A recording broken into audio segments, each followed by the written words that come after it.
এই ସୁନ୍ଦର ସୁନ୍ଦର ପିଜୁଳି ଦୁଇଟା ମୁଁ କେଉଁଠୁ ପାଇଲି ଆପଣମାନେ ଜାଣିବାକୁ ହେଲେ ଭିଡ଼ିଓ ଟିକେ ଶେଷ ପର୍ଯ୍ୟନ୍ତ ଦେଖନ୍ତୁ। କାରଣ ଆଜି ମୁଁ ସବୁଦିନ ପରି ବାଡ଼ିକି ଯାଇଥିଲି ସକାଳୁ ସକାଳୁ ଗଛ ଦେଖିବାକୁ। ଏଇ ବର୍ଷା ଯୋଗୁରୁ ଏଇ ଗଛ ଗୁଡ଼ାକ ଆପେ ଆପେ ସବୁ ଉଠିଛି ବୋଲିକି ମୋତେ ଭାରି ଖୁସି ଲାଗୁଥିଲା। କାରଣ ଆମ ବାଡ଼ିରେ କଲରା ଗଛ ଆଗରୁ ଉଠିଥିଲା, ଆଉ ସେ କଲରା ଗଛ ଗୁଡ଼ାକର ମଞ୍ଜି ପଡ଼ିକି ଏଇ ବର୍ଷାରେ ବହୁତ ଗୁଡ଼ିଏ କଲରା ଗଛ ଆପେ ଆପେ ଉଠିଛି। ଏ କଲରା ଗଛ ଦେଖିଲା ବେଳେ ହଠାତ୍ ମୋର ନଜର ଯାଇ ପଡ଼ିଲା ପିଜୁଳି ଗଛ ଉପରେ। ହେଲେ ପିଜୁଳି ଗଛରେ ଦୁଇଟା ପିଜୁଳି ପାଚିକି କେବେଠାରୁ ରହିଥିଲା, ଆଉ ସେ ପିଜୁଳିକି ଦେଖିକି ମୁଁ କ'ଣ ଆଉ ଜମା ରହିଲି, ତାକୁ ତୁରନ୍ତ ବିଛେଇବାରେ ଲାଗି ପଡ଼ିଲି ନା ଏଠି ଯାଇକି ଯୁଗାଡ଼ କରିଦେଲି ଗୋଟେ ବଡ଼ ବାଉଁଶ, ଆଉ ଲାଗି ପଡ଼ିଲି ବିଛେଇବାରେ। ଆଉ ବିଜୁଳି ଦୁଇଟା ପାରି ଦେଇକି ସାଙ୍ଗେ ସାଙ୍ଗେ ମୋ ମନ ପୁରା ଖୁସି ହେଇଗଲା। କାରଣ ଏଇ ଦୁଇଟା ପିଜୁଳିକି ନେଇକି ମୁଁ ଲେମ୍ବୁ ଆଉ ଲଙ୍କାଗୁଣ୍ଡ ଦେଇକି ଖାଇବି। ସାଙ୍ଗମାନେ ଆପଣମାନେ ଏମିତି କରିକି ଖାଇବାକୁ ଭଲ ପାଆନ୍ତି କି ନାହିଁ ଟିକେ କମେଣ୍ଟରେ ଜଣାଇବେ ତ।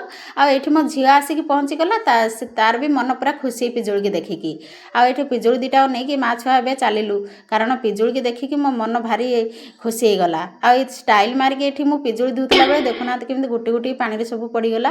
ସାଙ୍ଗମାନେ ଆପଣମାନେ ଭିଡ଼ିଓ ଦେଖୁଥିଲା ବେଳେ କହିବେ ତି ମୋ ଚ୍ୟାନେଲରେ 500 ସବସ୍କ୍ରାଇବର ହେବାକୁ ଆଉ କେତେ ଜଣ ବାକି ଅଛନ୍ତି। ଜଲ୍ଦି ଜଲ୍ଦି ଯାଇକି ମୋ ଚ୍ୟାନେଲକୁ ଗୋଟେ ସବସ୍କ୍ରାଇବ୍ କରିଦେବେ, ଆଉ ଭିଡ଼ିଓକୁ ଲାଇକ୍ କରିଦେବେ। ଆଉ ଏଠି ମୁଁ ଲାଗି ପଡ଼ିଲି ପିଜୁଳି କାଟିବାରେ, କାରଣ ପିଜୁଳିରେ ଚୋପା ରହିଲେ ଟିକେ ପିତା ଲାଗିବ ବୋଲିକି ସେଥିପାଇଁ ମୁଁ ପିଜୁଳିର ଚୋପା ସବୁ ଛଡ଼େଇ ଦେଇଛି।